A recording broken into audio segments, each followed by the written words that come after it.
You're listening to the Monday Night Community Show with Daniel on BRFM.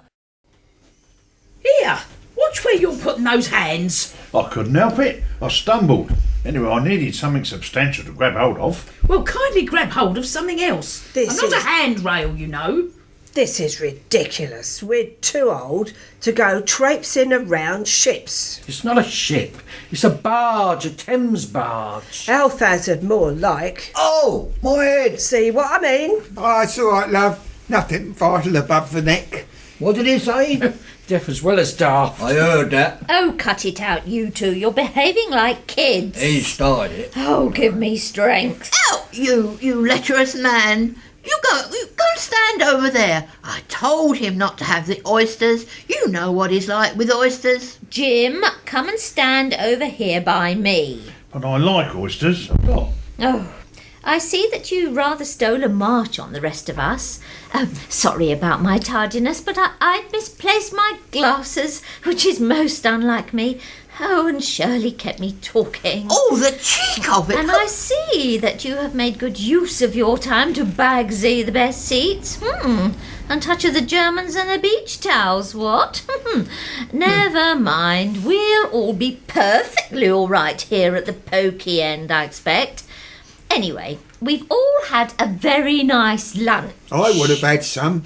I would have had some if someone else hadn't have eaten it, would I, Jerry? Yeah, do you see how much pudding he shovelled onto his plate? And now we're going for a lovely boat trip. But why? I wrote it on your list of events weeks ago. I lost mine. This is a treat, a special day out to mark the completion of the first year of the Milton Creek Residents Association. But we don't live in Milton Creek. But we used to. Exactly, thank you, Mr. Hughes. And if we don't meet up and remember Milton Creek and its history, nobody else will. Well, certainly not the council. They'll cover the whole area in concrete and supermarkets given a chance. There's nothing wrong with a nice Morrison's. Oh, blimey, you got no more sense now than you had 60 years ago when you used to show the boys your knickers for a penny a look behind Burley's yard. Whoa, well, you queued up often enough. And now we're all going to sit down and have a lovely cup of tea. Oh, a cup of tea, is it? Nice cup of tea? And who's paying for this tea? Don't worry, Peter. Tea is included in the price of the boat trip. A boat trip? You mean we're going to sea? Isn't that dangerous? Oh, no, not quite. Just a run down Milton Creek before that bridge is built and a toodle out into the swale, safe as houses.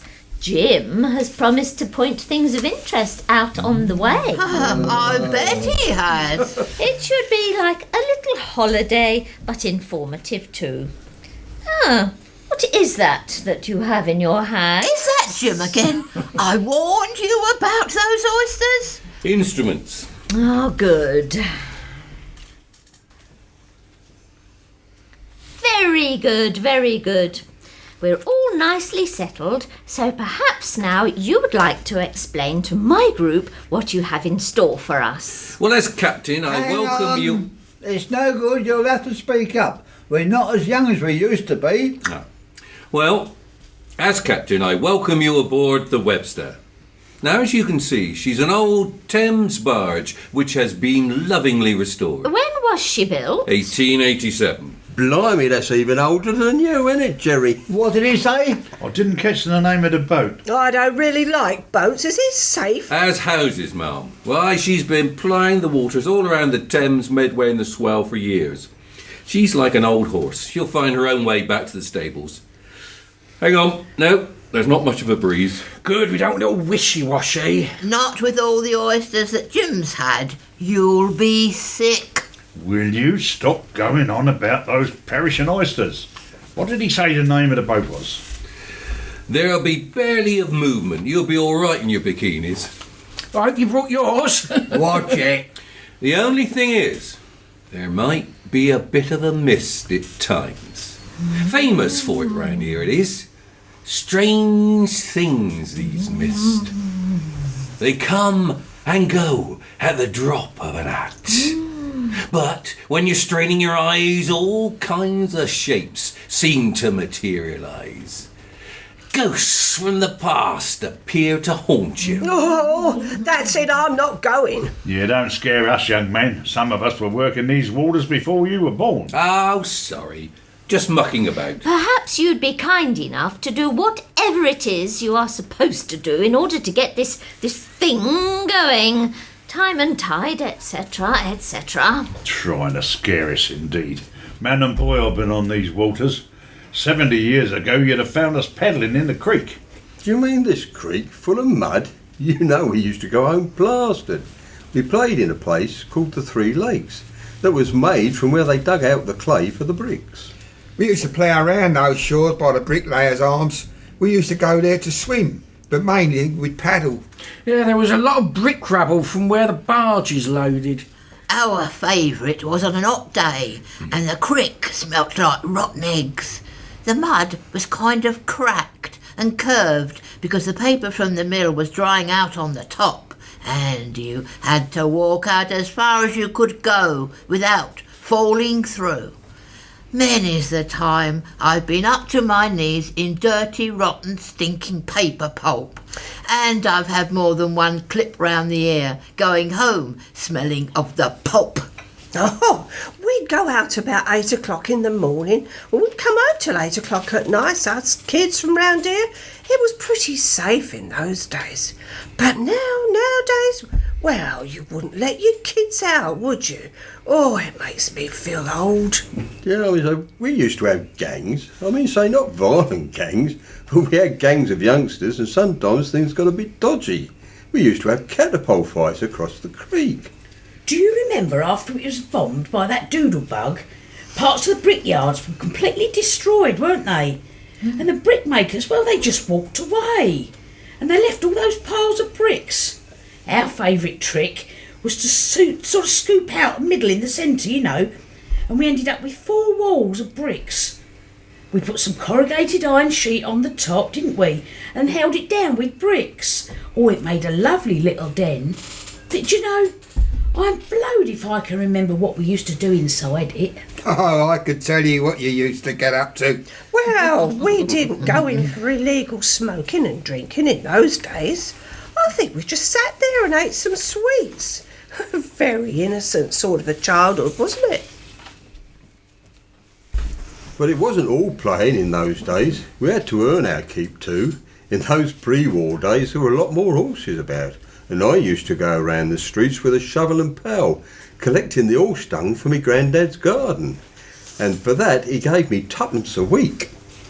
Getting paid, you always did have it easy. Every Saturday morning, me and my sister, we had to lug an old trolley, knocked up by my dad, up to the gasworks and drag down a load of spent coke. Cheap fuel, you see, but no tuppence for us and no trouble either. Diddums. Tadpoles and newts, that's what I remember. In Bayford Moat, just off Milton Creek, you know. Oh, happy memories. Lady muck. I didn't play in the water very much. Do you remember the fancy dress party for the coronation? I went as Little Bo Peep. My mother, she put my hair all in little ringlets with pretty ribbons, the colour of my dress. People said I was a picture. Yeah, you went to that party, didn't you, Jerry? My mother said I had to go. It would be good for me to mix with nice children. Oh, really, Jerry? Did you go? Oh, what did you go as? Well, times were hard. There was no money for a fancy dress. So what did you go as? A bag of cement. My dad got an old cement sack from work, and me mum put flour in my hair. Just as well it didn't rain. It did. They had to chip me out. So, you know all about the boats, eh? Well, some of us do. The waters around here were the motorways of yesteryear, and the barges, of course, were the juggernauts. My father was a bargeman, and he was a very good bargeman. A bargeman and a mate, 2 men, that's all it took to run that 80-foot barge. I went to the barge with him once for holiday. Being only a boy of about 8, I suppose. I wasn't strong enough to do much, but I did what I could. The sails had to be pulled up, and I used to help with the winches because there was room for 2 hands on the lever. Yeah, well, my old dad used to tell us this story about this bargeman friend he had. Well, this man had a dog, so he used to take with him on his barge. And when he got back down to Merston, he put the dog over the side, and the dog had run home. And when his missus saw it, she'd say, "He's landing," and she put the dinner on. And this man, when he had time to tie up his barge, nip in the bricklayer's arms for a swift half, and then walk home, just as his dinner was going on the table. Or he'd go down the flying pot. Beg your pardon? He means the Navy Arms at the top of Eastbourne Street, cheeky. Yes, but nobody called it that, did they? Oh, you better explain that one now you've started. Well, the old lady who had the place lived up above, and the old barge skippers would pull up in the creek late in the evening or early in the morning, and they'd come waddling up and knock on the door. Any chance of getting a beer?